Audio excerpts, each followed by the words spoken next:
ओम नमो भगवते वासुदेवाय।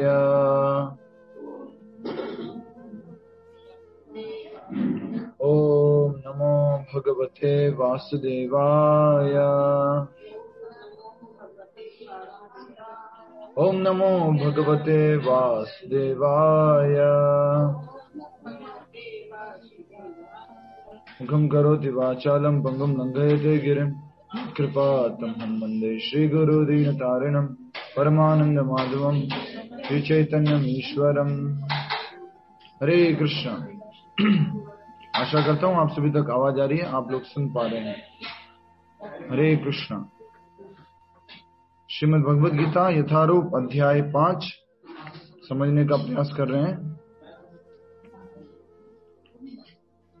अध्याय 5 नाम है कर्मयोग कृष्ण भावनामृत कर्म, और उसमें आज हम श्लोक संख्या 14 समझने का प्रयास कर रहे हैं। तो कृपया करके हमारे पीछे इस श्लोक को दोहराएंगे। अध्याय 5 श्लोक संख्या 14 रिपीट कीजिए। न कर्तृत्वं न कर्माणि लोकस्य सृजति प्रभुः न कर्मफल संयोगम स्वभावस्तु प्रवर्तते। न कर्तृत्वं न कर्माणि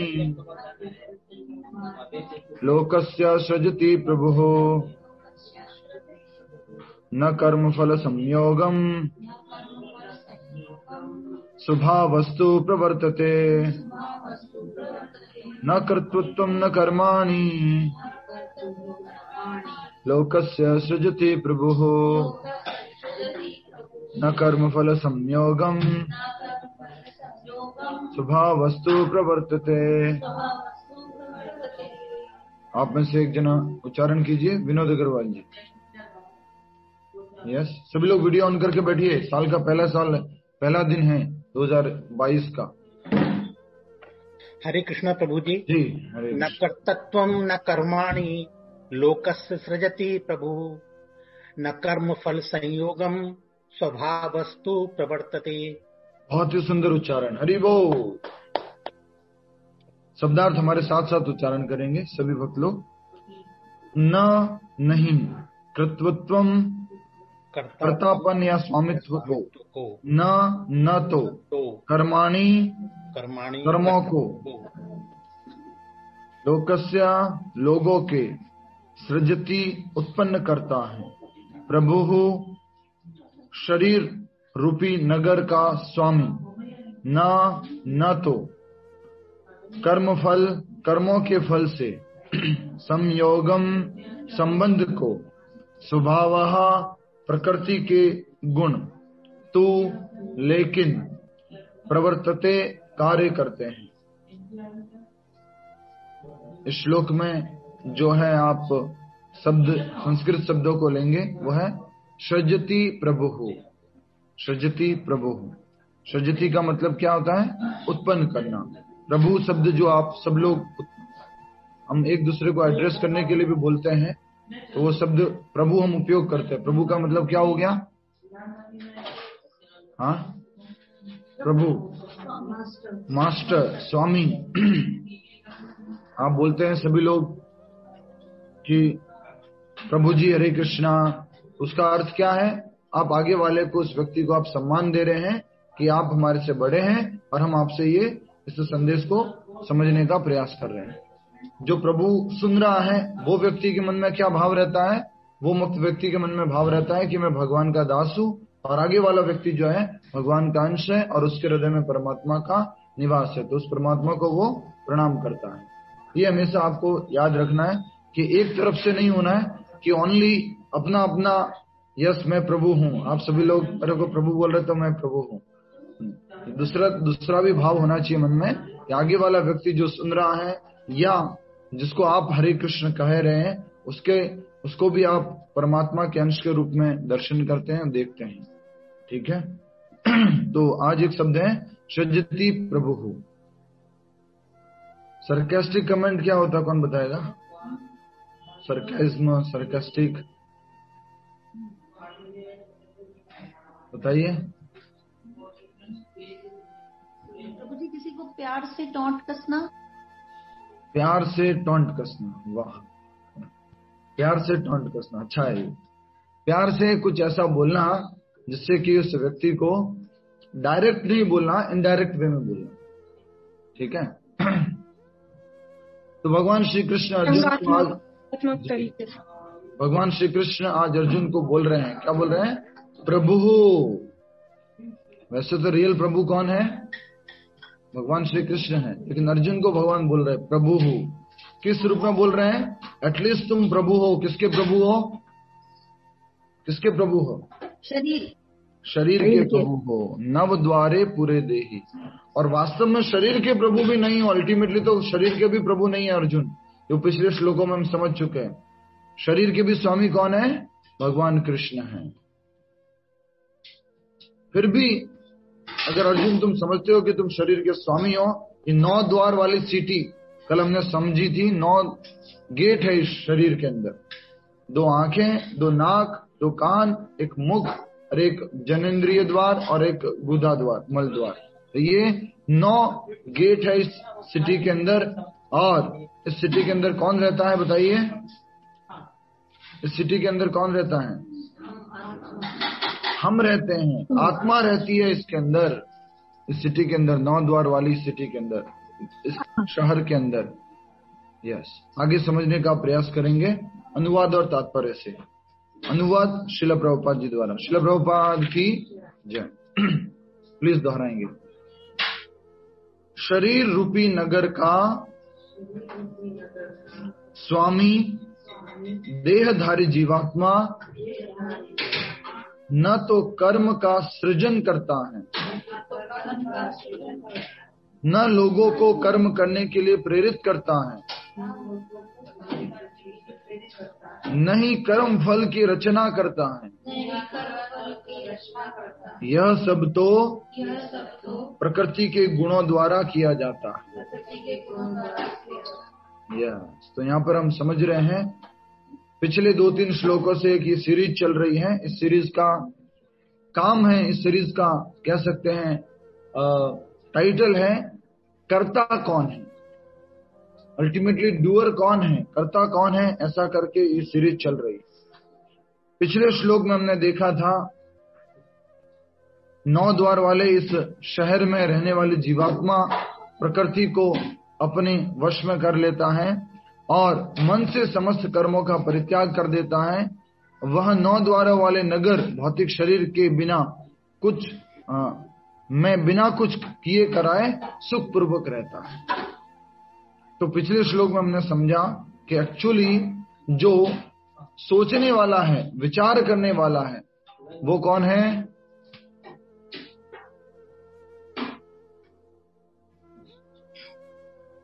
माता जी ऐसे ऐसे कर रहे हैं, नहीं इसकी बात नहीं कर रहे, ये तो जड़ है, ये तो जड़ है, ये सोच नहीं सकता। कौन कर सकता है बताइए? बुद्धि, मन। माता जी ये तो जड़ है, जब आत्मा निकल जाएगी तो ये कुछ नहीं है। ये अल्टीमेटली डिजायरर कौन है? इच्छा करने वाला कौन है? आत्मा। हम इच्छा करने वाले हैं। तो हमने ये समझा कि आत्मा डिजायरर है, हम जो है डिजायरर हैं। जल्दी से देख लीजिए, एक बार फिर से समझने का कोशिश कीजिए। श्लोक संख्या 11 देखिए, श्लोक संख्या 11 देखिए। अनुवाद। योगी जन आसक्ति रहित होकर मन, बुद्धि तथा इंद्रियों के द्वारा भी केवल शुद्धि के लिए कर्म करते हैं। कर्म तो करते हैं, कृष्ण भावना भावित व्यक्ति भी कर्म करते हैं, लेकिन किसके लिए कर्म करते हैं? कृष्ण भगवान के लिए, जिससे क्या होगा? शुद्धि होगी। तो इसमें लिखा शुद्धि के लिए कर्म करते हैं। अभी हमारे अंदर अपवित्रता है, अशुद्धि है। कहां पर? आत्मा के अंदर, हमारे आत्मा के ऊपर कॉन्शियसनेस, हमारी चेतना अपवित्र है। उसको शुद्ध करने के लिए एक कृष्ण भावना भावित व्यक्ति कर्म करता है। अब आगे समझिए श्लोक संख्या 12 में। निश्चल भक्त शुद्ध शांति प्राप्त करता है क्योंकि वह समस्त कर्म फल मुझे अर्पित कर देता है। एक डिवोटी जो है भगवान का, जो विचलित ही नहीं होता भक्ति से, वो सारे कर्म फलों को किसको अर्पण कर देता है? भगवान कृष्ण को अर्पण करता है। सारे कर्मों को भी किसको अर्पण कर देता है? भगवान कृष्ण को अर्पण कर देता है। और कर्म करते हुए क्या नहीं रखता है, बताइए? फल की आसक्ति, फल की आशा नहीं रखता है, आशा नहीं रखता। साल का पहला दिन है, मुझे डांटना नहीं चाहिए ऐसा लग रहा है। फल की आशा, आज डांटूंगा तो बोले प्रभु जी पूरा साल डांटेंगे। फल की इच्छा नहीं रखता है। वो तो बोल दिया, फल भी जो है भगवान को समर्पण कर दिया है, कर्म को भी भगवान को अर्पण कर दिया है, तो क्या रह गया तीसरा? आसक्ति। हाँ, आज डांटना नहीं है ना माता जी? आज नहीं डांटना, आज डांटना नहीं है। तो 3D हमेशा याद रखिए ना, triple D formula. Do your duty with devotion and with detachment. भगवान को लिए अपने सारे कर्म करो, अपना कर्तव्य करो, पर कैसे करना है? अनासक्ति के साथ, डिटैच होकर करना है। तो ये बात कही गई है श्लोक संख्या 12 के अंदर। देखा हमने कि वह सर्व कर्म फलत त्यक्त्वा, सारे कर्मों को किसको त्याग कर देता है? भगवान कृष्ण को अर्पण कर देता है। किंतु जो व्यक्ति भगवान से युक्त नहीं है और अपने श्रम का फल कामी है, वह बंध जाता है। अपने फल का श्रम कामी मतलब क्या है? काम का फल चाहता है, जो उसने काम किया उसका फल चाहता है, फल की इच्छा करता है, वो किस में फंस जाता है? बंधन में फंस जाता है। लेकिन जो भगवान के लिए कर्म करता है वो मुक्त हो जाता है। जहाँ यहाँ पर हम सब लोग होटल में आए, यहाँ भोजन ले रहे हैं, लेकिन ये भोजन क्या कर रहे हैं? हम होटल वालों को बोल रहे हैं कि पहले भगवान को अर्पण करना है, पहले हमें अर्पण करने के लिए सारा ये फैसिलिटी दीजिए, तो हम इसको अर्पण करेंगे, उसके बाद हम सब लोगों को बांट सकते हैं। ऐसा करके ये हर एक कर्म को भगवान को अर्पण करना है। अगर हम भगवान को अर्पण नहीं करेंगे तो क्या हो जाएगा? पाप खाएंगे, और पाप खा लिया तो क्या हो गया? बंधन लग गया। बंधन लग गया। ठीक है, आगे बढ़ते हैं। श्लोक संख्या 13। जब देहधारी जीवात्मा अपनी प्रकृति को वश में कर लेता है और मन से समस्त कर्मों का परित्याग कर देता है, अर्थात आसक्ति छोड़ देता है, वह 9 द्वारों वाले नगर भौतिक शरीर के बिना कुछ किए कराए सुखपूर्वक रहता है। वो तो मात्र क्या करता है? जीव तो मात्र क्या करता है? इच्छा करता है। बाकी नेक्स्ट कार्य कौन करता है, उसको हम समझने का प्रयास करते हैं। जैसे कि अभी मैं इच्छा करूं कि मुझे अभी अमूल की आइसक्रीम खानी है, तो यहां पर प्रकृति का सपोर्ट अगर नहीं होगा, अर्थात वो आइसक्रीम अवेलेबल नहीं होगी, तो मैं खा पाऊंगा क्या? समझिएगा इसको अच्छे से। नहीं, आइसक्रीम वाला उदाहरण बहुत टेस्टी उदाहरण है, टेस्टी उदाहरण है। वो आपकी चॉइस है, आप वेनिला लेना चाहते हैं, स्ट्रॉबेरी लेना चाहते हैं, वो क्या है, वो आपकी चॉइस है। हरे कृष्णा। अब समझिए दूसरी बात जो आज के श्लोक में बताई गई है। आप इच्छा कर रहे हैं, लेकिन अगर वो अमूल की आइसक्रीम का अवेलेबिलिटी नहीं है, कोई स्टोर ही नहीं है, तो आप कहां से लेंगे? अब आती है स्टोर की बात। आज के श्लोक में स्टोर की बात कही गई है। शरीर रूपी नगर का स्वामी, इस शरीर का स्वामी कौन है? बोलिए। टेम्परेरी स्वामी। अच्छे से समझ लीजिए, गलती से समझ मत लेना कि मैं स्वामी हूं। लिख लीजिए। इस शरीर का अस्थायी स्वामी आत्मा है।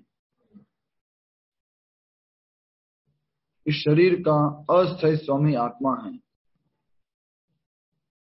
इस शरीर का स्थायी स्वामी भगवान कृष्ण है। इस अंडरस्टैंडिंग पूरी क्लियर होनी है। इस शरीर का अस्थायी स्वामी आत्मा है और स्थायी स्वामी कौन है? भगवान कृष्ण।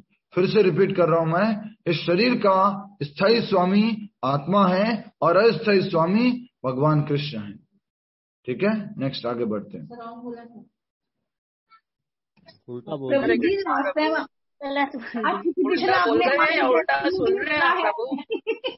सुन रहे क्लास सुन रहे हैं आप?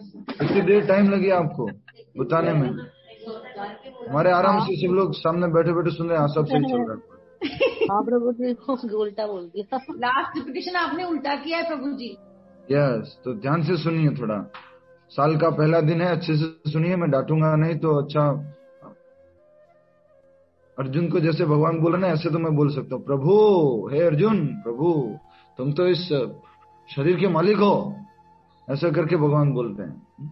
शरीर रूपी नगर का स्वामी अर्जुन को बोल रहे भगवान, देहधारी जीवात्मा न तो कर्म का सृजन करता है, वो कर्म का सृजन नहीं करता, अर्थात वो कर्म नहीं करता, वो तो मात्र क्या करता है, इच्छा करता है।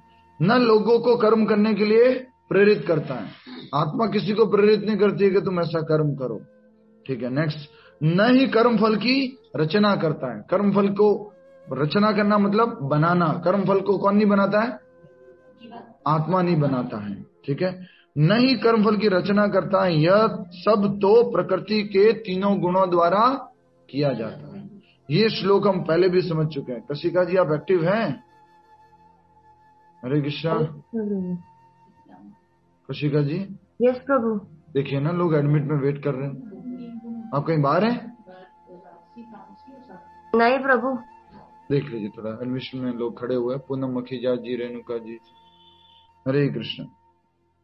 तो अब अच्छे से समझिएगा, एक ही ये बात हम पहले भी समझ चुके हैं, तीसरे अध्याय के कौन से श्लोक में, आत्मा करता नहीं है और अहंकार वश आत्मा सोचता है, व्यक्ति सोचता है कि मैं करता हूं। कल की क्लास में भी मैंने बताया था, परसों की क्लास में भी मैंने बताया था ये बात। कौन बताएगा तीसरे अध्याय का कौन सा श्लोक है? हरे कृष्ण प्रभु जी, 5वां श्लोक है। नो, तीसरे अध्याय का कौन सा श्लोक है? दूसरा श्लोक 27वां श्लोक प्रभु जी। तीसरे अध्याय का 27वां श्लोक। कल परसों भी हमने देखा था इसको, और आप सभी को याद होना चाहिए क्योंकि बार बार ये डिस्कस करते हैं। प्रकृते क्रियमाणानि गुणे कर्माणि सर्वशः अहंकार विमूढ़ात्मा कर्ता हमिति मन्यते। उच्चारण कीजिए एक बार फिर से मेरे साथ में। प्रकृते क्रियमाणानि गुणे कर्माणि सर्वशः अहंकार विमूढ़ात्मा कर्ता हमिति मन्यते। यस, तो बताया जा रहा है प्रकृति के 3 गुणों द्वारा कर्म संपन्न किए जाते हैं। अहंकार वश व्यक्ति सोचता है कि मैं करता हूं, अपने आप को कर्ता मान बैठता है। तो आज ये पूरी सीरीज चल रही है, उसमें यही हम रिसर्च कर रहे हैं, क्या कि डूअर कौन है, कर्ता कौन है, इसको हम जानने का प्रयास कर रहे हैं इस श्लोक के माध्यम से कि हु इज द डूअर, कर्ता कौन है उसको हम जानने का प्रयास कर रहे हैं, ठीक है। आइए हम इसको अच्छे से अब समझते हैं। उस श्लोक में भी ये बताया, तीसरे अध्याय के 27वें श्लोक में, कि प्रकृति के 3 गुण करते हैं। अब इस प्रकृति के 3 गुणों को क्या मान लिया आपने? आइसक्रीम वाले एग्जाम्पल में बताइए, प्रकृति के 3 गुण क्या हो गए? Store, right. जो आइसक्रीम बार है, कौन सा आइसक्रीम कंपनी है? अमूल। एक बहुत फेमस ब्रांड है ना, क्या नाम है उसका? हाँ, बास्किन रॉबिन्स। बास्किन रॉबिन्स जो है, उसका स्टोर अगर है, अवेलेबल है, तो वो क्या कर सकता है? आपको इंसाइट कर सकता है, आपके अंदर डिजायर पैदा कर सकता है, माहौल क्रिएट कर सकता है कि मुझे आइसक्रीम खाना है। पर जो आपको अल्टीमेटली इच्छा कौन करेगा, खाना है कि नहीं खाना? आत्मा इच्छा करेगी कि मुझे खाना है कि नहीं। समझ में आ रहा है आपको? प्रकृति क्या हो गई? वो आइसक्रीम बार। व्यक्ति जो बाहर खड़ा है वो क्या हो गया? आत्मा। तो प्रकृति जो है उसको इंसाइट करती है, ऐसे गुण पैदा करती है, सत्व गुण, रजोगुण, तमोगुण, ऐसा माहौल पैदा होता है जिससे कि वो ऐसा विचार उसके मन में प्रकट होता है, ऐसा विचार करता है, ठीक है। समझ में आ गया आपको? पहला डूअर हमने समझा, वो कौन है? आत्मा। और किस लेवल पर है बोलिए? आत्मा क्या करती है कर्ता के रूप में? आत्मा कर्ता के रूप में क्या करती है? इच्छा करती है प्रभु जी, मात्र इच्छा करती है। इच्छा करती है। क्या आत्मा को इस भौतिक जगत में खुद से काम कर सकती है? यस और नो? इशारा करके बताना ऐसे, यस और नो। आत्मा खुद से यहां से चम्मच उठा सकती है? नहीं प्रभु जी। न्यू ईयर का गिफ्ट दे सकती है? आत्मा नहीं प्रभु जी। ऐसे करके पकड़ के बता। ठीक, हरे कृष्ण। तो आत्मा कोई गिफ्ट नहीं दे सकती है, क्योंकि आत्मा डायरेक्टली भौतिक चीजों को स्पर्श नहीं कर सकती है। हमेशा याद रखिएगा, फिर से बता रहा हूं, छोटा सा श्लोक है इसलिए ध्यान से समझिए, कॉन्सेप्ट क्लियर कर लीजिए अपने। ये मान लीजिए क्या है, आत्मा क्या है, मान लीजिए ये क्या है, सभी लोग बोलिए आत्मा।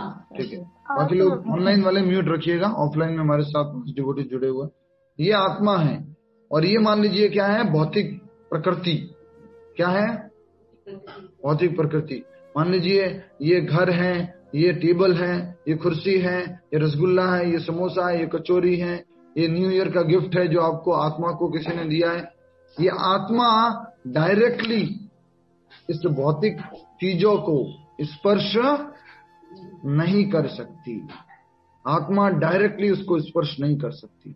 तो कैसे स्पर्श होता है, कैसे हम आत्मा, आध्यात्मिक आत्मा, कैसे हम एक्सेस कर पाते हैं किसी चीज को? आप में से कोई उत्तर देना चाहेगा? पहले क्लासेस अटेंड कर चुके हैं। प्रभु जी, मन बुद्धि अहंकार द्वारा। मन बुद्धि अहंकार शरीर, और कोई? हरे कृष्णा प्रभु जी। परमात्मा की वजह से। एक एक करके, एक बार उत्तर दे दीजिए। एक बार बोलेंगे मैं सुन लूंगा। ठीक है, सोनम सोनी जी का सुन लिया। परमात्मा, परमात्मा की उपस्थिति परमात्मा जी, परमात्मा की। आपका उत्तर बताया तो मैंने, आपने सुन लिया। एक बार बोलिए बस। ठीक है, और आपका भी सुन लिया सुशीला माता जी। नेक्स्ट, और कोई? इंद्रियों के द्वारा। इंद्रियों के द्वारा, शरीर के द्वारा। तो आज डांटना नहीं है ना प्रभु जी? प्रकृति के गुणों द्वारा। आज तो डांटना नहीं है, साल का पहला दिन है। अरे भैया, शरीर भी तो भौतिक है, इंद्रिया भी तो भौतिक हैं। आत्मा इंद्रियों को कैसे टच करेगी? प्रकृति के गुणों द्वारा। प्रकृति के गुण कैसे? क्या, शांति से डांटना नहीं ना। प्रकृति के गुण को कैसे टच करेगी आत्मा डायरेक्टली? वो भी तो भौतिक है। एक ऐसा एक्सेस चाहिए जो दोनों को एक्सेस कर सकता है, आध्यात्मिक को भी और भौतिक को भी। और वो कौन है? परमात्मा। हाँ, वो परमात्मा है। ये देखिए, ये क्या है? परमात्मा। ये कौन है? आत्मा। और ये कौन है? भौतिक प्रकृति। इंद्रिया, शरीर, खून, हड्डियां, हृदय। अभी अभी जो गरम गरम भोजन डाला है जिस पेट में, वो पेट। वो टेबल, कुर्सी, मृदंग, करताल, जो भी इस भौतिक जगत का पंच महाभूत से बना हुआ है, सत्वगुण, रजोगुण, तमोगुण, ये सब कुछ ये है, भौतिक है। इस भौतिक को आत्मा डायरेक्टली टच नहीं कर सकती, पर कैसे टच कर सकती है? कैसे टच कर सकती है? इनडायरेक्टली। और वो किसका हेल्प मिलता है उसमें? परमात्मा का। अभी ये मोबाइल नीचे वाले हाथ को टच कर रहा है, यस और नो? इनडायरेक्टली टच कर रहा है, डायरेक्टली नहीं, इनडायरेक्टली टच कर रहा है। तो वही समझना है। हम सब लोग जो हैं इस शरीर में रहते हैं, लेकिन शरीर को डायरेक्टली हम स्पर्श नहीं कर सकते। शरीर को हम डायरेक्टली स्पर्श नहीं कर सकते, संभव ही नहीं। हम शरीर को किसके माध्यम से करते हैं? बोलिए। परमात्मा के माध्यम से। परमात्मा के माध्यम। याद कीजिए वो उदाहरण 3 अध्याय का 27वें श्लोक का।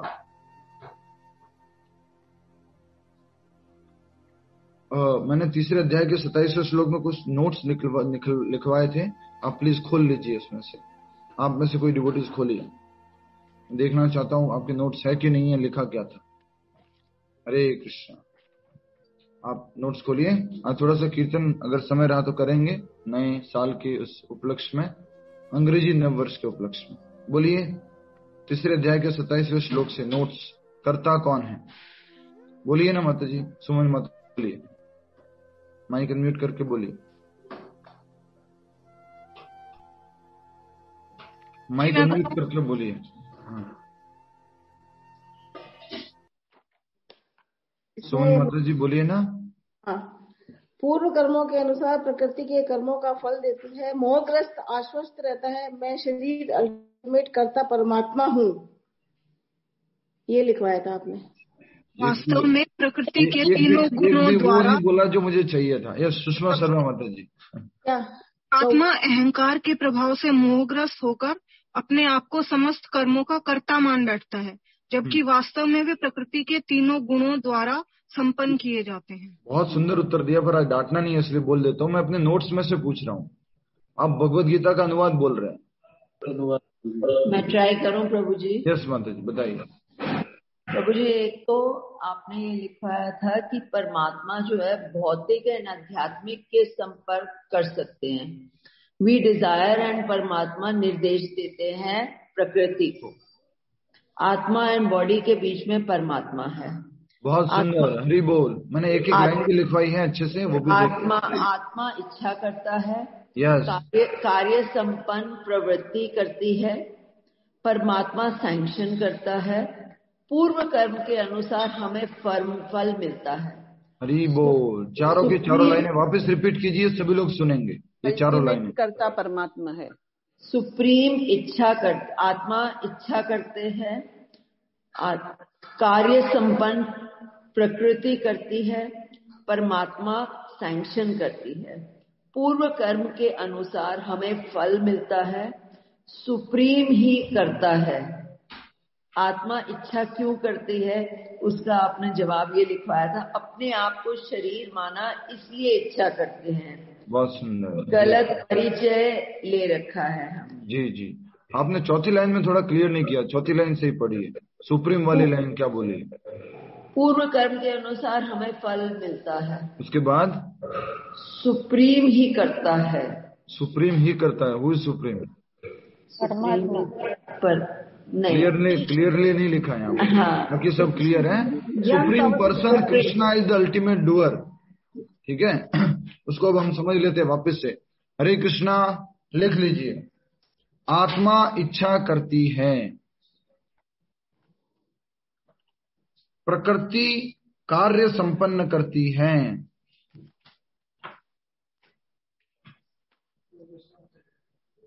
प्रकृति कार्य संपन्न करती है। आत्मा इच्छा करती है, प्रकृति कार्य संपन्न करती है, और तीसरा बताइए। परमात्मा सैंक्शन करते हैं, अनुमति देते हैं। परमात्मा अनुमति देते हैं। और लास्ट लाइन लिख लीजिए। परमात्मा कर्मों के अनुसार फल देते हैं। परमात्मा पूर्व कर्मों के अनुसार फल देते हैं। मैंने बोला था पूर्व कर्मों के अनुसार प्रकृति कर्मों का फल देती है। म्यूट कर लीजिए माता जी, बिल्कुल सही बोला था आपने। बोल। परमात्मा जो है पूर्व कर्मों के अनुसार फल देते हैं। अब अच्छे से समझिए इस श्लोक को, अब आपको समझ में आ जाएगा, फिर हम आगे बढ़ेंगे।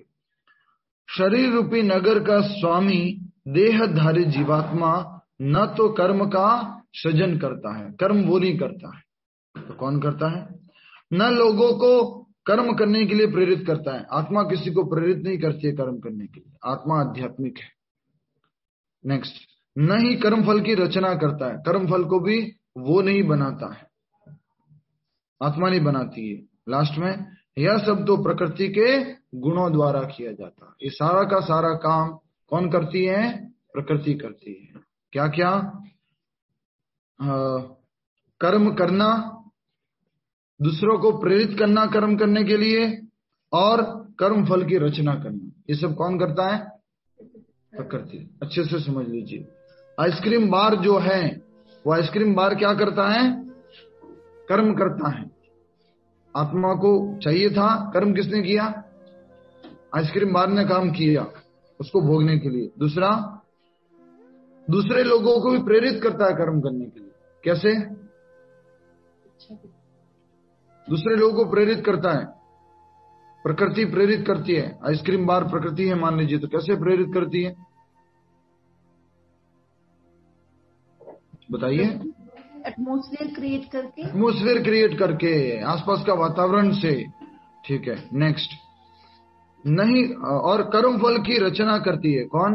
प्रकृति। प्रकृति कर्म करती है, प्रकृति कर्म फल की रचना करती है। फल देने में कौन है? अल्टीमेटली प्रकृति के माध्यम से फल आएगा, वो भगवान जब सैंक्शन करेंगे तो। ठीक है, अब हम आइए अच्छे से समझते हैं। तो आज के श्लोक के अनुसार कर्ता कौन हुआ? आज के श्लोक के अनुसार कर्ता कौन हुआ? प्रकृति के गुण। प्रकृति। पहले पिछले श्लोक के अनुसार आत्मा, डिजायरर। इस श्लोक के अनुसार प्रकृति, और अगले श्लोक में एक और आएगा।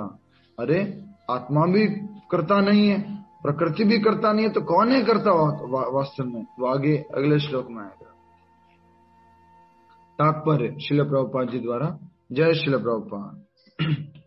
जैसा कि 7वें अध्याय में बताया जाएगा, जीव तो परमेश्वर की शक्तियों में से एक है, किंतु वह भगवान की अपरा प्रकृति है, जो पदार्थ से भिन्न है। कल भी परा अपरा शब्द आया था।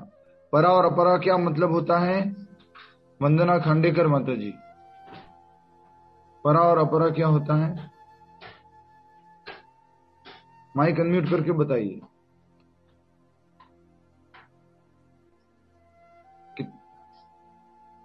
हमारी आध्यात्मिक प्रकृति क्या है ये? परा है, अपरा है, क्या है? परा परा परा प्रकृति मतलब हमारी। और दूसरा अपरा?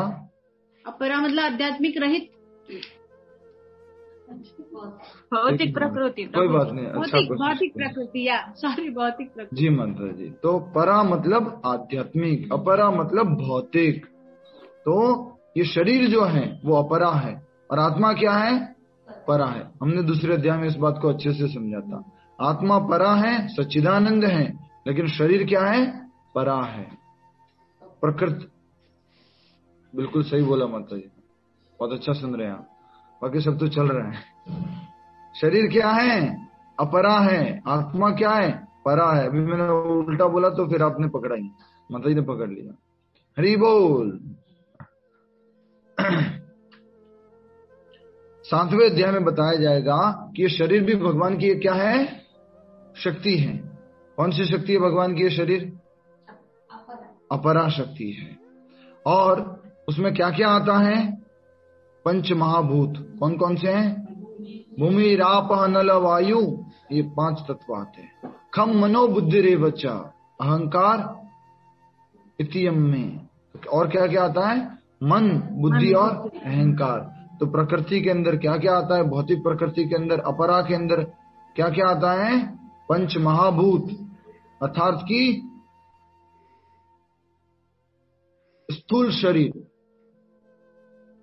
सूक्ष्म शरीर। सूक्ष्म शरीर क्या क्या है? मन, बुद्धि और अहंकार। ये सूक्ष्म शरीर भी प्रकृति के अंतर्गत आता है, अपरा के अंतर्गत आता है। आत्मा क्या है? आध्यात्मिक, परा है। भगवान क्या है? आध्यात्मिक, परा है। हरे कृष्ण महामंत्र जप क्या है? परा। भगवद गीता क्लास क्या है? परा है। तो ये हमें समझने, अभी तो हमारा अपरा में चल रही है भगवद गीता क्लास, धीरे धीरे परा होगी कभी।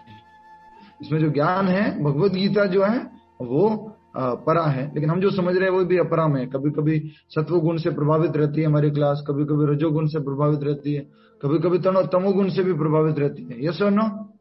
यस यस प्रभु जी। कभी कभी ठीक है, डिटेल में नहीं जाएंगे, समझ गए? बोल दीजिए प्रभु जी। जैसा कि 7वें अध्याय में बताया जाएगा कि जीव तो परमेश्वर की शक्तियों में से एक है, किंतु वह भगवान की अपरा प्रकृति है, जो पदार्थ से भिन्न है। अब यहां पर कंफ्यूजन हो रहा है, ये क्या हो गया? क्या कंफ्यूजन आ गया?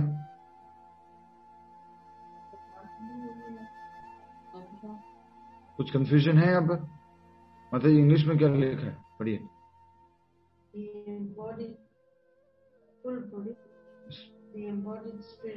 No, मतलब from this तात्पर्य purport. Living entity will be is one with nature with the supreme Lord. No, Mataji. Beginning only. तात्पर्य शुरुआत से ही. Purport from beginning. living entity, as will be explained in the Yes. second chapter, Yes. is one in nature with the Supreme Lord, Yes. distinguished from matter, which is another nature called inferior of the Lord. Yes. तो भगवान की जो अपरा प्रकृति है, ये शरीर जो है वो भगवान का ही जो अपरा प्रकृति है उसका है। इसमें हिंदी में थोड़ा सा क्लियरिटी नहीं है, इंग्लिश में सही लिखा हुआ है ये। हरे कृष्णा। कुछ समझ में आया कि कुछ समझ में नहीं आया? प्रभु जी गलत है तो भी चलने दो ना, क्या प्रॉब्लम चल रहा है? हरे कृष्णा। सभी लोग हरे कृष्णा बोलिए, माइक अनम्यूट करके सबको हरे कृष्णा बोलिए। हरे कृष्णा हरे कृष्णा हरे कृष्णा। को एक बार बोलना है बस, एक बार बोल के म्यूट कर लीजिए। मैं देख रहा हूँ कौन कौन बोल रहा है। हरे कृष्णा हरे कृष्णा हरे कृष्णा हरे कृष्णा हरे कृष्णा प्रभु जी। हरे कृष्णा प्रभु, हरे कृष्णा, हरे कृष्णा, हरे कृष्णा। ठीक है, सबने बोल दिया? कुछ लोगों ने नहीं बोला, मालूम नहीं वो लोग कुछ अगर किसी कार्य में व्यस्त है तो। हरे कृष्णा। माइक म्यूट कर लीजिए। प्रभुपाद जी उसको हिंदी में जो लिखा है उसका मैं इंग्लिश पढ़ रहा हूं। The living entity as will be explained in the 7th chapter is one of the energies और natures of the supreme lord, but is distinct from matter, which is another nature called inferior of the Lord. यहाँ पर ये clearly बताया गया English में। हिंदी में थोड़ा सा इसको समझना पड़ेगा आपको। देखिए हिंदी में लिखा गया है,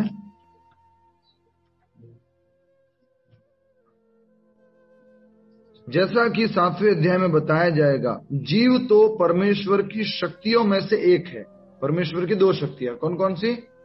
परा और अपरा, सुपेरियर और इंफीरियर, आध्यात्मिक और भौतिक, तो उनमें से एक है। किंतु वह भगवान की अपरा प्रकृति है जो पदार्थ से भिन्न है। यहाँ पर थोड़ा सा हिंदी सही नहीं है। तो जीव क्या है? भगवान की परा प्रकृति है और जो पदार्थ से भिन्न है। और वो कैसी है? उसकी प्रकृति कैसी है? निम्न प्रकृति है। ठीक है, हरे कृष्ण। आगे बढ़ते हैं। प्रभु जी ये पदार्थ क्या है? पदार्थ माता जी सच्चिदानंद। समझ में आ गया माता जी पदार्थ क्या है? माता जी हरे कृष्ण। माता जी समझ में आ गया? आगे बढ़े। माता जी आपने प्रश्न पूछा था, आपसे पूछ रहा हूँ, आगे बढ़े क्या? समझ में आ गया? माइक अनम्यूट करके बोलना पड़ेगा, सुनाई नहीं दे रहा। हाँ जी प्रभु जी। पदार्थ क्या है? सच्चिदानंद, सच्चित आनंद। आपकी पहली क्लास है आज? आपका वॉइस ब्रेक हो रही है, कुछ नेटवर्क प्रॉब्लम है। पदार्थ होता है माता जी ये भौतिक, ये जो है ना पंच महाभूत, पृथ्वी जल अग्नि वायु आकाश, ये सब पदार्थ है। ये टेबल, ये कुर्सी, ये बैग, ये कपड़े, ये शरीर, ये खून, ये हड्डियां, ये सब पदार्थ है। ये पदार्थ होता है। ठीक है, हरे कृष्ण। बहुत अच्छा मुस्कुराते हैं आप, ऐसे मुस्कुराते रहिए आज से। संयोगवश परा प्रकृति या जीव अनादि काल से प्रकृति अपरा के संपर्क में रहा। कब से संपर्क में है इसके जीव? कंफ्यूजन है क्या कुछ? दीना पटेल माता जी, किसी को कुछ समझ में नहीं आया? अच्छा जल्दी से लिख लीजिए, 2 कॉलम लिख लीजिए आप। एक तरफ लिखिए परा और दूसरी तरफ अपरा। पहले भी हम लिख चुके हैं दूसरे अध्याय में, जल्दी से कीजिए। एक तरफ परा लिखिए, दूसरी तरफ अपरा लिखिए। लिख लिया आपने? परा में लिख लीजिए आध्यात्मिक, अपरा में लिख लीजिए भौतिक। लिख लिया आपने? परा में लिख लीजिए आत्मा, परमात्मा, अध्यात्म। परा में लिख लीजिए आत्मा, परमात्मा, अध्यात्म, परा।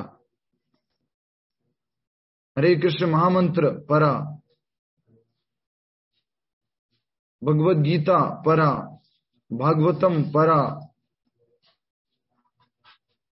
ये सब परा के नीचे लिख रहे हैं। दूसरी तरफ क्या है? अपरा। अपरा में क्या है? शरीर।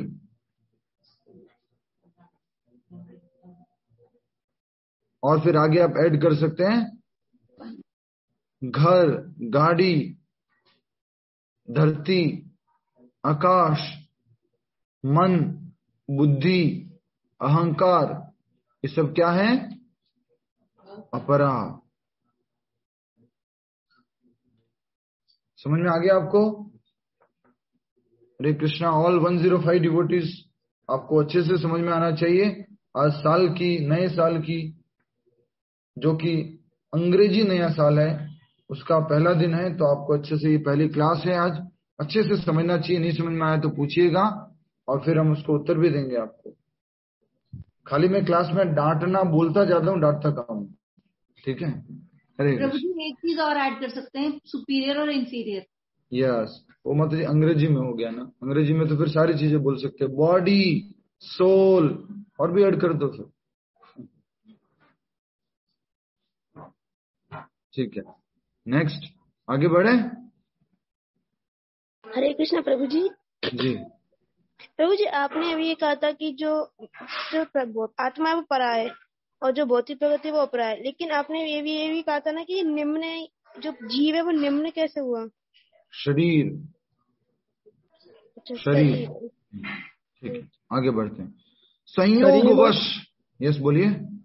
शरीर पदार्थ से भिन्न है, मतलब शरीर को अपन अपरा मानते हैं, लेकिन वो पदार्थ से भिन्न है और पदार्थ को भी अपने अपरा की कैटेगरी में माना है। नहीं, शरीर पदार्थ है।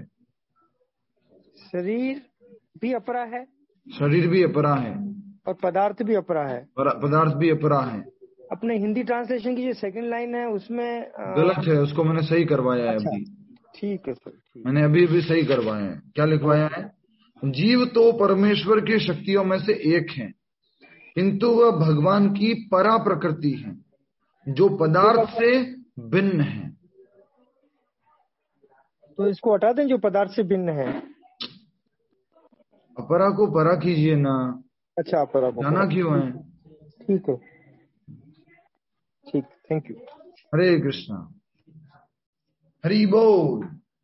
संयोग बस परा प्रकृति मतलब कौन? परा प्रकृति मतलब कौन? परा प्रकृति मतलब कौन?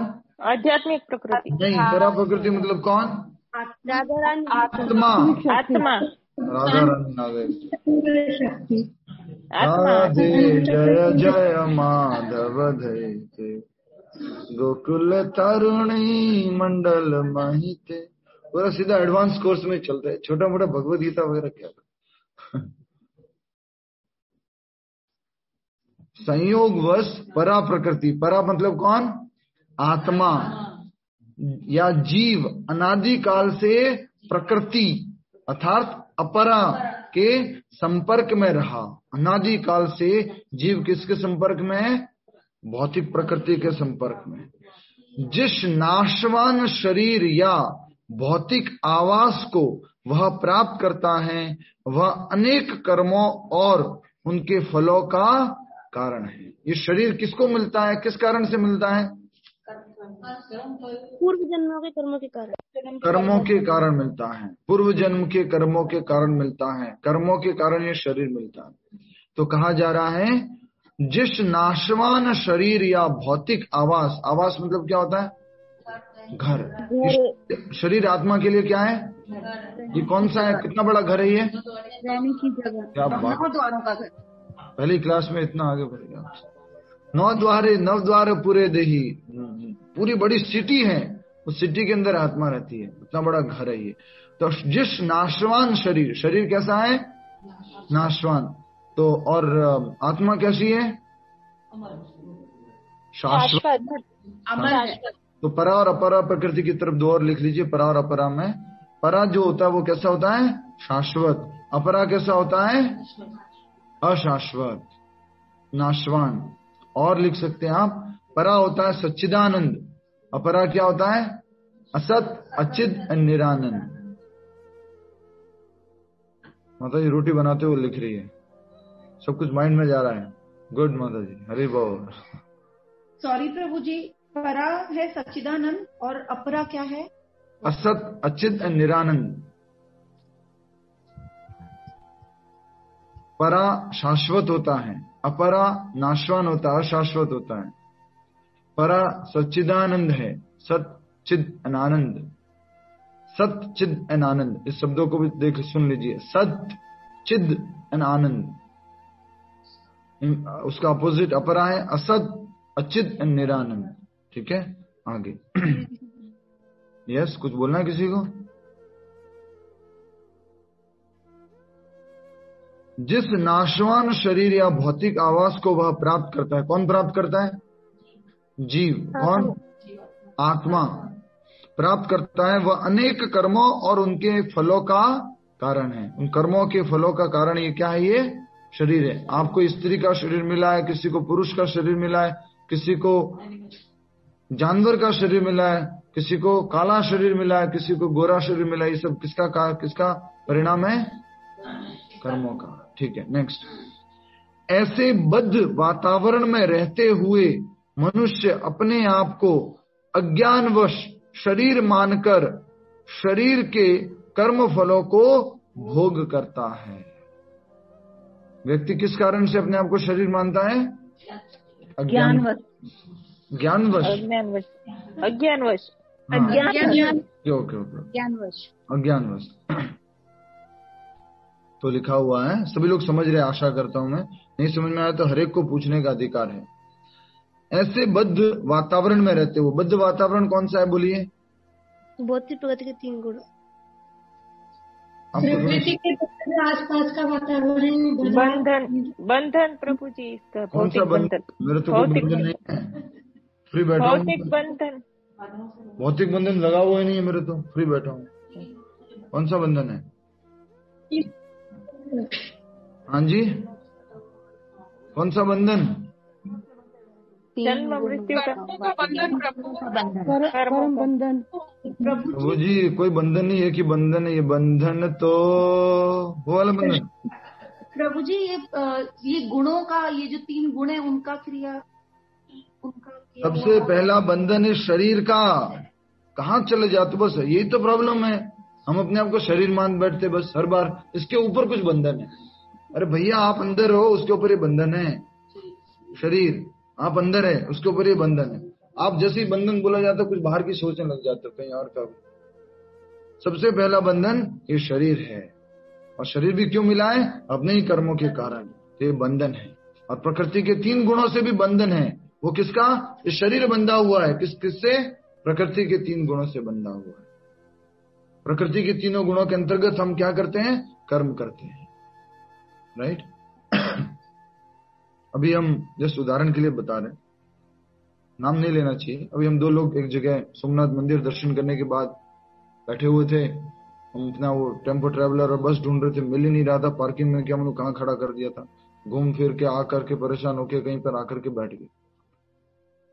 वो गुजराती आइसक्रीम का पार्लर था, उसका नाम भूल रहा हूँ, कंपनी संगीता या क्या क्या नाम था, आइसक्रीम पार्लर। तो 2 व्यक्ति थे, हम पास में आके बैठ गए। इतनी देर से तो आइसक्रीम खाने की कोई इच्छा नहीं थी, लेकिन वो पास में जो बैठे थे वो मेरे से पूछे, प्रभु जी आइसक्रीम खाओगे क्या? वो आइसक्रीम खाने की इच्छा कहाँ से आई? वो बैठे थे ना, संगति कर ली। किसके पास में बैठे? आइसक्रीम पार्लर के पास में बैठे। मैंने खाओगे क्या प्रभु जी? स्पेशल रबड़ी वाली आइसक्रीम है। मैंने कहा नहीं, हम तो नहीं खाएंगे। तो कैसे वो डिजायर कैसे डेवलप हुई? प्रकृति के कारण। तो लिखा हुआ है ऐसे बद्ध वातावरण में रहते हुए, और मैं वो वीडियो दिखाना नहीं दिखा पा रहा हूँ किसी कारणवश, अगर आपको मिल जाए तो दिखाइएगा। सबसे बड़ा बद्धता कहाँ होती है? माँ के गर्भ में। बच्चा, मतलब वो वीडियो आप देखेंगे ना, जैसे कि गुब्बारे के अंदर वो क्या, कैसे वो वीडियो बनाया उन्होंने, कैसे किया, सिजेरियन किया उन्होंने, माँ के गर्भ को उन्होंने पूरा ऑपरेट किया। उसके बाद में उसको बच्चे को वहां से बाहर निकाल रहे हैं, पर कैसे बाहर निकाला है? उस बच्चे के ऊपर जैसे एक पॉलिथीन की कवर होती है ना, वैसे कवर चढ़ा हुआ पूरा, बिल्कुल पैक्ड। ऐसा कैसे बाहर निकाला उसको? और उसके बाद में उसको कवरिंग को वो तोड़ते हैं, गर्दन नीचे, हाथ ऐसे, पैर घुटने ऐसे मोड़े हुए, पूरा अंदर देख रहा है, और एकदम से जैसे ही वो कवरिंग खोलते हैं उसके सर एकदम से बाहर आता है, हाथ बाहर निकलते, पैर खुल लंबे हो जाते हैं। वो बंधन में फंसा हुआ था इतने टाइम से, मुक्ति के लिए प्रार्थना करता है भगवान से, बहुत समय से वो बंधन में रहकर प्रार्थना करता है। इसलिए कहा जाता है कि भक्ति कर लो, वापिस से उस कहाँ नहीं जाना पड़ेगा, पुनरअपि जयलक्ष्मी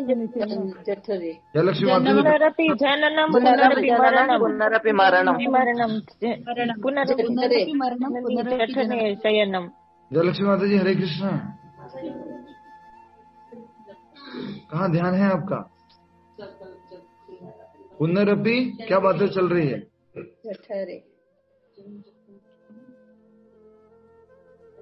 फंस गया है तो माता जी। इसको बोल दिया प्रभु जी। आपका नाम है श्रीमती जयलक्ष्मी माता जी? अच्छा, अरे मेरे भगवान जी शिफ्ट हो रहे हैं मंदिर में, इसलिए थोड़ा देख रही थी। ओ भगवान मंदिर ठीक ठाक किया था, अभी शिफ्ट कर रहे हैं, तो हम बोले हरे श्लोक बोल दीजिए जल्दी से। पुनरअपि जननी जठरे शयनम वाला श्लोक बोलिए। पुनरअपि जननम पुनरअपि मरणम पुनरअपि जठरे जननी शयनम यह संसारे बहु दुस्तारे कृपया पारी पाहि मुरारे भज गोविंदम भज गोविंद। पूरा अर्थ बताइए इसका, माइक अनम्यूट करके अर्थ बताइए। यस, माइक अनम्यूट कीजिए, सभी लोग सुन लीजिए। अगला 3-4 मिनट और क्लास चलेगी, बस पूरा कर लेंगे। कहते हैं फिर जन्म होता है, फिर मरण होता है, यही इस संसार में चलता है, इससे पार पाना है तो गोविंद को भजो। पुनरअपि जननी जठरे शयनम, वापिस से उस जननी के जठर में जाकर के शयन करना पड़ेगा, बंधन में नहीं पड़ेगा। अगर फिर जन्म लेना है तो हम बंधन के ऊपर बात कर रहे थे, तो सबसे पहला बंधन किसका है? शरीर का। फिर बाद में जो दूसरे अलग अलग बंधन है, घर का, परिवार का, पति का, पत्नी का, बच्चों का, ऑफिस का, ये सब अलग बंधन है। ठीक है। ऐसे बद्ध वातावरण में रहते हुए मनुष्य अपने आप को अज्ञान व शरीर मानकर शरीर के कर्मफलों को भोग करता है। अंत काल में शरीर के कर्मफलों को भोग करता है, मतलब शरीर को क्या मान बैठता है? स्वयं। मान बैठता है स्वयं। तो फिर क्या करता है? मुझे खाना है, मुझे ये देखना है, मुझे ये सुनना है, मुझे ये करना है। आत्मा को इन सब की जरूरत है क्या? नहीं है। नेक्स्ट, अनंत काल से उपार्जित यह अज्ञान ही शारीरिक सुख दुख का कारण है। अनेक जन्मों से, अनेक काल से उपार्जित, इकट्ठा किया हुआ क्या? अज्ञान। कौन सा अज्ञान? कौन सा अज्ञान? मैं शरीर हूँ। ये अज्ञान ही हमारे शारीरिक सुख दुख का कारण है। अभी हमारे को सुख या दुख क्यों होता है? अज्ञानवश होता है ना, स्मिता पटेल माता जी? जी प्रभु जी। हाँ। अभी आप जिस घर में रहते हैं, इस घर को आप बेच देंगे, उसके बाद आप दूसरे घर में चले जाएंगे और इस घर में आकर के कोई तोड़फोड़ करेंगे, आपको दर्द होगा? नहीं। क्यों नहीं होगा? क्योंकि वो छोड़ दिया है। मैंने इसको अपना मानना बंद कर दिया है। हाँ। आ रहा है कि ना आ रहा समझ में? हाँ। आ रहा है ना? हाँ। ठीक। आवे छे। हाँ, तो वो कार वाला एग्जाम्पल, बाहर कार खड़ी हुई है लेकिन उसको कोई स्क्रैच करके जाता है, अपनी नहीं है, कोई प्रॉब्लम होती है? नहीं होती है। पैसे देके खरीद लिया, उसने गिफ्ट दे दी, अपनी मान ली, क्या होने लग जाता है? कोई स्क्रैच मारता है तो दुख होने लगता है। राइट। यही कहा जा रहा है, ये शरीर अपना नहीं है, लेकिन हम क्या मान बैठते हैं? मेरा है, और उस कारण से सुख दुख भोगते रहते हैं। नेक्स्ट, ज्यों ही जीव शरीर के कार्यों से पृथक हो जाता है, त्यों ही वह कर्म बंधन से भी मुक्त हो जाता है। सिंपल, ये पहले भी लाइन आई थी, ज्यों ही और त्यों ही। एक हाथ ऐसे कीजिए, ज्यों ही और त्यों ही। ज्यों ही जीव जो है आत्मा के स्तर पर कार्य करने लगता है, त्यों ही वो कर्म बंधन से क्या होता जाता है? मुक्त हो जाता है। अब इसको कैसे करेंगे? साइमल्टेनियस प्रोसेस है। जितना ज्यों करेंगे उतना ही त्यों होगा। क्या मतलब है इसका? जितने आप आध्यात्मिक कार्य करेंगे उतना ही आप मुक्त होते जाएंगे। ठीक है ना, ये समझना है। और ये बात हमने पिछले श्लोक में भी पढ़ी थी, अगर आपको मालूम है तो बता देता हूं मैं एकदम से जल्दी से। ज्यों ही कहाँ गया, कौन बताएगा कहाँ पे था? हरे कृष्णा प्रभु जी। यस बताइए। प्रभु जी ये 13वें श्लोक में है, 13 नंबर श्लोक में है, अतः जो ही कोई कृष्ण भावना अमृत को प्राप्त होता है, बिल्कुल सही, बिल्कुल सही। 13वें श्लोक में अतः जो ही कोई कृष्ण भावना अमृत को प्राप्त होता है तुरंत ही वह शारीरिक कार्यों से सर्वथा विलग हो जाता है। तो यहाँ पर वही बात बताई जा रही है कि जो ही जीव शरीर के कार्यों से पृथक हो जाता है त्यों ही वह कर्म बंधन से भी मुक्त हो जाता है, कर्म बंधन नहीं लगता। नेक्स्ट, जब तक वह शरीर रूपी नगर में निवास करता है तब तक वह इसका स्वामी प्रतीत होता है। क्या होता है? प्रतीत होता है, स्वामी प्रतीत होता है। इसलिए भगवान ने अर्जुन को क्या बोला? प्रभु, हे प्रभु। सरकास्टिक रूप में, हे प्रभु। जैसे कई बार होता है ना, मान लीजिए आपने किसी को गाड़ी दी है, आपने कुछ किसी को दिया है, फिर आप उसको बोलते हो हाँ आप तो आजकल अब बड़ी गाड़ी वाले हो गए हो। गाड़ी किसने दी है? हमने दी किसी को गाड़ी। और देने के बाद जैसे इति माता जी मुझे गिफ्ट फोन, नया फोन गिफ्ट कर रहे हैं अभी न्यू ईयर पे, आईफोन 13 प्रो और जो भी 10 नया आ रहा है लेटेस्ट, वो मुझे गिफ्ट कर दिया उन्होंने। उसके बाद में वो बोल रहे हैं कि हाँ आजकल तो आप आईफोन वाले हो गए हो, अब तो आईफोन के मालिक हो। भैया वो मेरा था क्या? नहीं। देने वाला वो है। उसको मैं इसलिए उसको क्या बोलते हैं? टॉन्ट कसना है, सरकास्टिक, ऐसे सरकास्म में बोलते हैं, राइट। तो इसलिए बोला प्रभु जो ही जीव शरीर के कार्यों से पृथक हो जाता है त्यों ही वह कर्म बंधन से भी मुक्त हो जाता है। जब तक वह शरीर रूपी नगर में निवास करता है तब तक वह इसका स्वामी प्रतीत होता है। इसलिए मैंने क्या लिखवाया था शुरुआत में ही, बोलिए। जीव कैसा स्वामी है? अस्थाई स्वामी है। 9 शहर वाले।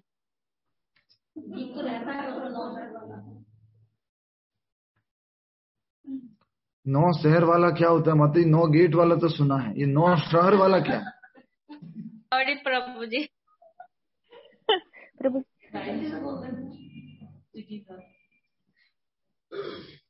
माता जी मैंने पहली लाइन में ये लिखवाया था कि आत्मा जो है इस शरीर का अस्थायी स्वामी है, परमात्मा जो स्थायी स्वामी है। इसलिए क्या लिखा है यहाँ पर? जब तक वह शरीर रूपी नगर में निवास करता है तब तक वह इसका स्वामी प्रतीत होता है। याद कीजिए रेंट वाली कहानी, रेंट वाले घर में रहना। किराए के घर में कोई व्यक्ति रहता है, जब लगता है इस घर का मालिक हुआ है। कई बार हमारे साथ कंफ्यूजन हो जाता है। डिवोटीज क्या करते हैं? फंड रेजिंग के लिए जाते हैं, पैसा इकट्ठा करने के लिए जाना मंदिर के लिए, और कहीं चले गए बढ़िया सी कॉलोनी में, वसंत विहार या सैनिक फार्म्स या रजोकरी या और क्या फ्रेंड्स कॉलोनी या मैग्नोलिया या कैमेलिया, उधर प्रचार करते हैं दिल्ली एनसीआर में। और वहां जाके ओ इतने बड़ी सोसाइटी में रहते हैं, अच्छा पैसा होगा इनके पास, तो ऐसे अच्छा डोनेशन मांगेंगे। फिर उनसे प्रश्न पूछते हैं, अच्छा तो अग्रवाल जी आप कितने समय से यहाँ रह रहे इस अच्छी सोसाइटी में? हमें 4 साल हो गए। बहुत अच्छा, तो इंटीरियर वगैरह सब आपने ही करवाया था? नहीं प्रभु जी, हमें एक्चुअली में किराए के मकान में रहते हैं। ये सुंदर ले रखा नहीं, मैग्नोलिया, ये कैमेलिया, ये रजोकरी, ये न्यू फ्रेंड्स कॉलोनी और भी जो है, ये यही है। ये हाँ, ये कैसा है? टेम्परेरी स्वामी है इसके। याद करो वाला एग्जाम्पल, बाइक, गाड़ी, कार, बस और ट्रेन, ये भी सारी चीजें। लास्ट में कौन है? हेलीकॉप्टर। ये शरीर क्या है? हेलीकॉप्टर। तो इसमें क्या कहा जा रहा है कि जब तक वह इसका स्वामी प्रतीत होता है, किंतु वास्तव में वह न तो इसका स्वामी होता है न इसके कर्मों तथा फलों का नियंता ही। कर्म और कर्म फलों का भी नियंता कौन नहीं होता है? कौन नहीं होता है? जीव। आत्मा इसका नियंता नहीं होता है। वह तो इस भव सागर के बीच जीवन संघर्ष में रत प्राणी है, फंसा हुआ है सागर में। अभी हम देख रहे थे समुद्र के किनारे ही है, तो गलती से कोई डूब जाना समुद्र में बचाना मुश्किल है। वहां गए थे भेड़ द्वारिका, तो उन्होंने पूछा, नाव वाले से पूछा, भैया वैसे आज तक कोई अनहोनी तो नहीं हुई होगी, हमने भी नहीं सुनी है, और अगर गलती से नाव पलट जाए, कुछ हो जाए, तो आप लोग क्या कर सकते हैं? तो कुछ नहीं कर सकते, कुछ नहीं कर सकते। अगर बीचों बीच है नाव, जब तक किसी को बुलाएंगे, किसी को कुछ करेंगे, या कोई तैराक भी होगा, एक्सपर्ट स्विमर भी होगा, वो भी कुछ नहीं कर सकता समुद्र के अंदर। अगर इसलिए इस संसार को किससे कंपेयर किया गया है? सागर से। सागर की डिटेलिंग करेंगे ना आप तो समझ में आएगा आपको कि कितना खतरनाक सागर है। नेक्स्ट, वह तो इस भव सागर के बीच जीवन संघर्ष में रत प्राणी है। आत्मा जीवन संघर्ष, सागर की लहरें उसे उछालती रहती हैं। सागर की लहरें किसको उछालती रहती हैं? आ गया ना सागर का एग्जाम्पल। किसको? उस व्यक्ति को। इस संसार सागर में ऊपर नीचे उसको होना पड़ता रहता है शरीर को, किंतु उन पर उसका वश नहीं चलता। जीव का, प्राणी का वश चल सकता है संसार सागर के ऊपर? नहीं चल सकता।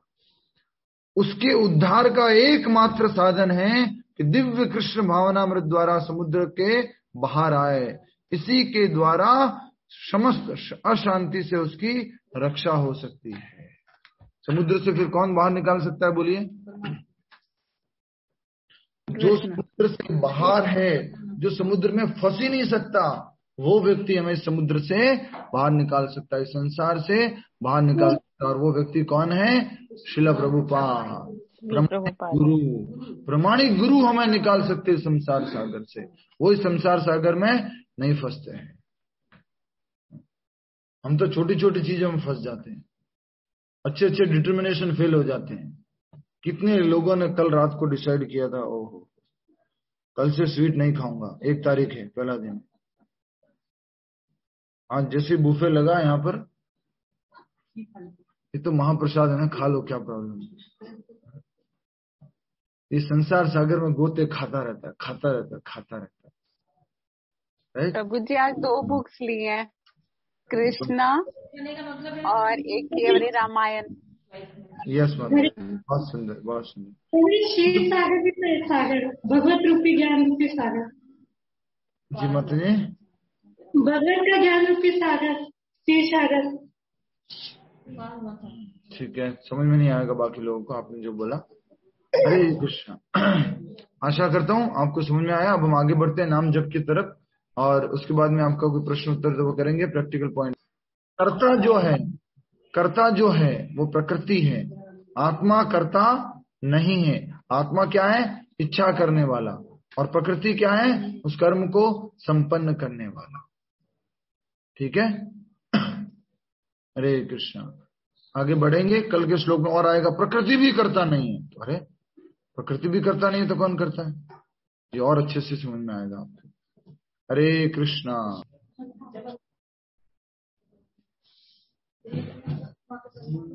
हरे कृष्ण। अपने को करता नहीं मानना चाहिए, अपने को करता नहीं मानना है। ठीक है, नेक्स्ट। और कोई?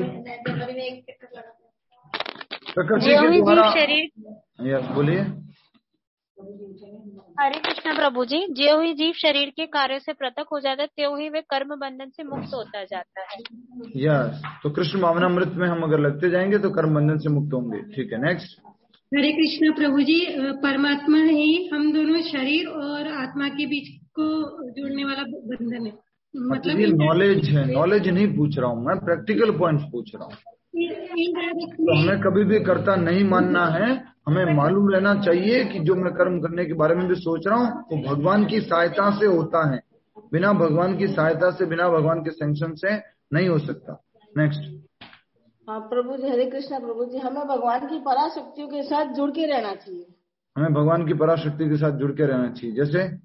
जैसे भैया आप आध्यात्म है, महामंत्र का करो, भगवान को प्रसन्नता के लिए काम करो। ठीक है, नेक्स्ट। और किसी को इम्पोर्टेंट पॉइंट रह गया तो बोल दीजिए, सेशन ब्रेक हो जाएगा। किसी को बात करनी है, कुछ बोलना है? हरे कृष्णा प्रभु जी, भवसागर रूपी समुद्र से हमें केवल कृष्ण भावनामृत ही निकाल सकता है, इसलिए हमको कृष्ण भावनामृत से जुड़ना है। यस, कृष्ण भावनामृत से जुड़ना है, शुद्ध गुरु की शरण जाना है और भगवान कृष्ण से प्रार्थना करनी है। नेक्स्ट। कोई इंपॉर्टेंट बात करना है, पूछना है तो पूछ लीजिए पहले, फिर प्रैक्टिकल पॉइंट कर लेंगे।